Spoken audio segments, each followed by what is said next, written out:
Di negeri Konoha ada dua prinsip utama, teman-teman ya. Prinsip pertama adalah no viral, no justice. Prinsip utama adalah yang kedua adalah kalau bisa kami persulit, kenapa mesti kami permudah, gitu ya? Dan prinsip utama ini benar-benar dilaksanakan oleh Leoni ya, teman kita, orang tercinta, artis yang sangat terkenal ya, Leoni Fitria Hartanti, yang berhasil membuat BPHTB menjadi gratis, teman-teman, gratis, tis ya, luar biasa ya. Berkat Leoni, gara-gara Leoni ya, ini betul-betul Leoni Effect is real, teman-teman ya. Bagaimana dia berusaha dan berusaha terus membuat ini viral, kemudian akhirnya BPHTB digratiskan. Tapi bagaimana cerita aslinya teman-teman ya? Ini gua sampaikan berita terbaru, gue baru dengar nih, baru baca nih hari ini ya. Apa itu BPHTB dan PBG yang dihapus Mendagri? Ini kategori masyarakat yang dibebaskan. Wow, luar biasa ya, luar biasa. Ini sudah pasti gara-gara Leoni ya. No viral, no justice ya, negeri Konoha ini ya. Menteri Dalam Negeri Pak Tito telah secara tegas menginstruksikan seluruh Pemda untuk menghapus pungutan BPHTB dan retribusi persetujuan bangunan gedung. Luar biasa Pak Tito ya. Pertanyaan gua, memang gubernur mau dengerin lu? Memangnya gubernur peduli dengan Pak Tito? Sekarang gubernur tanya balik nih. Gubernur kan bilang kepada Pak Tito, kalau gue ikutin maunya Pak Tito, kemudian kami ini kekurangan dana untuk bayar gaji pegawai di gubernur ini, di Pemda ini. Anda bantu apa Pak Tito? Nah, mampus lu gituin ya sama sama para gubernur ya. Jadi ini hanya himbauan ya, ini hanya instruksi, hanya himbauan. Betul-betul dilaksanakan apa enggak sama para gubernur? Gen Z berhak merasa secure katanya ya. Salah satunya dengan punya hunian sendiri. Hmm, kalimat yang sangat-sangat indah untuk didengar dan dibaca. Tetapi peraturannya mana, Pak? Peraturannya mana, Pak? Nomor berapa peraturannya Pak Tito ini ya? Dan apakah wajib dilaksanakan oleh gubernur? Waduh, kalau nggak dilaksanakan, apa konsekuensinya bagi gubernur? Apa sanksinya? Dengan dihapusnya BPHTB, biaya awal beli rumah jadi jauh lebih ringan. Bagus ya.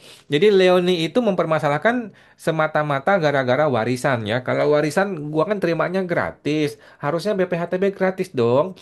Tetapi oleh Pak Tito bukan hanya warisan yang dibebaskan, semuanya. Sejak beli rumah baru yang awal pertama kali pun dibebaskan BPHTB. Luar biasa Pak Mendagri ya. Dalam keterangannya Kamis 2 Oktober dilansir Antara.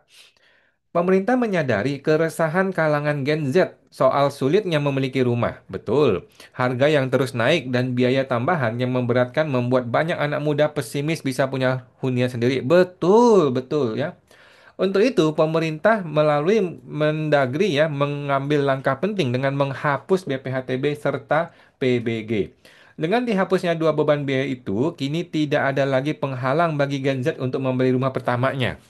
Masih ada Pak penghalang yang lain Pak. PPN masih ada. Harga yang mahal masih jadi halangan. Lantas, apa sebenarnya BPHTB dan PBG itu ya? Dan bagaimana kebijakan penghapusan ini bekerja? Oke, teman-teman sudah tahu ya BPHTB adalah bea atas perolehan hak atas tanah dan bangunan yang mesti dibayar oleh pembeli ya. Atau dibayar oleh penerima waris. Atau dibayar oleh penerima hibah. Yang dibayar oleh si Leoni waktu itu ya. Leoni ternyata dapat diskon 50% yang harusnya 5%, dia cukup bayar 2,5% BPHTB akibat warisan dari papanya yang meninggal. Itu pun dia masih komplain karena nilainya masih sangat besar ya, dan dia merasa nggak adil gitu ya. Dan akhirnya ribut kemana-mana, diberitakan di mana-mana, akhirnya sekarang dibantu dong sama Mendagri ya, luar biasa. Oke, apa tuh MBR? Nomor dua mana nomor dua? PBG ya, Persetujuan Bangunan Gedung. PBG adalah singkatan dari Persetujuan Bangunan Gedung. Ini izin yang dikeluarkan oleh Pemda kepada pemilik bangunan untuk membangun bangunan baru atau mengubah atau memperluas atau mengurangi atau merawat gedung ya.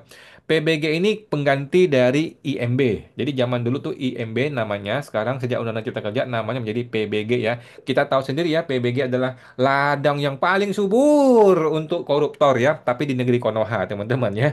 Jadi kalau lu nggak kasih uang korupsi, jangan harap IMB lu bisa keluar ya. Tapi di negeri Konoha teman-teman ya, kalau Indonesia nggak ada korupsi seperti itu.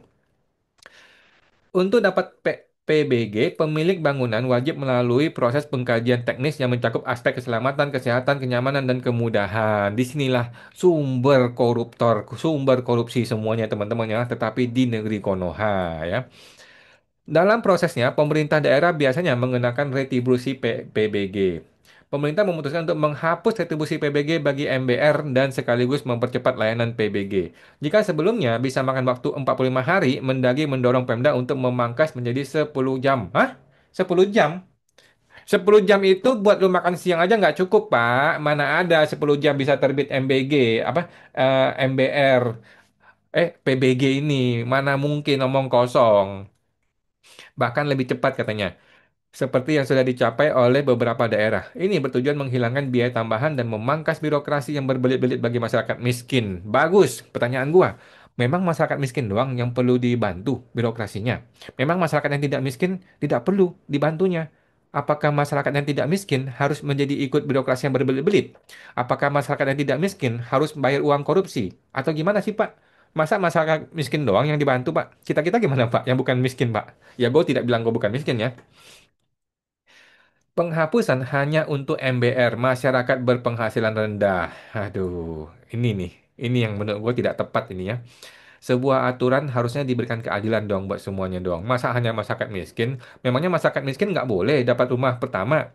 Masyarakat yang tidak miskin ya. Memangnya masyarakat yang tidak berpenghasilan rendah tidak boleh dapat pembebasan PPHTB? Kan ini nggak masuk akal. Mendagri Tito menekankan bahwa kebijakan ini tidak berlaku umum, melainkan khusus ditujukan bagi masyarakat berpenghasilan rendah yang memenuhi kriteria tertentu. Kategori ini akan diatur lebih lanjut dalam perkada di masing-masing kabupaten kota. Ya, jadi bancaan koruptor lagi dong kalau gitu. Si Pak Tito ini. Tapi di Konoha teman-teman ya, di Indonesia mah nggak ada yang koruptor ya. Sesuai dengan kriteria yang ditetapkan oleh Kementerian Pekerjaan Umum dan Perumahan Rakyat. Lagi-lagi birokrasi lagi, dilempar lagi ke kementerian yang lain. Aduh. Pemda di seluruh Indonesia diwajibkan untuk segera menerbitkan perkada yang mengadopsi kebijakan ini karena ini merupakan program pro rakyat yang menjadi tanggung jawab pemerintah pusat. Pertanyaan gua, kapan batas waktunya, Pak? Kapan batas waktunya? Dan kemudian kalau tidak dilaksanakan, apa konsekuensinya? Apa sanksinya bagi gubernur itu? Kalau nggak ada sanksi, dikasih kentut lu sama para gubernur-gubernur di sana ya. Aduh, Mendagri, Mendagri. Mendagri mewanti-wanti Pemda yang lambat atau menunda penetapan kebijakan tersebut.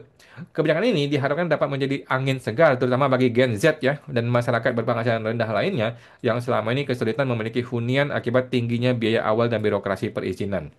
Udah, gitu doang. Jadi gini, Pak. Pertanyaan gua adalah, apa definisi dari MBR, masyarakat berpenghasilan rendah? Definisinya apa ini?